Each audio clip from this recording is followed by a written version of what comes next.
Hair soft మరియు long అవ్వడానికి ఈ రెమెడీని నేను ట్రై చేశాకే మీకు చెప్తున్నాను. కర్రీ లీవ్స్ ఉంటాయి కదండి, ఒక గుప్పుడు తీసుకోండి.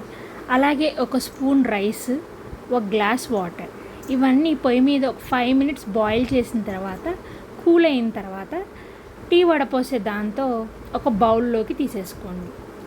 ఆ వాటర్ని ఇప్పుడు ఏం చేస్తారంటే అందులో మీకు నచ్చిన షాంపూని ఒక స్పూన్ వేయండి, బాగా మిక్స్ చేయండి. ఈ మిక్స్ చేసిన దాన్ని షాంపూ లాగా మీరు ఎవ్రీ వీక్ వాడితే కనుక మీ హెయిర్ సలూన్కి వెళ్ళినట్టు చాలా సాఫ్ట్గా మరియు లాంగ్గా అవుతుందన్నమాట. నేనైతే 1 week ట్రై చేశాను, వర్క్ అవుతుందని అనిపించింది.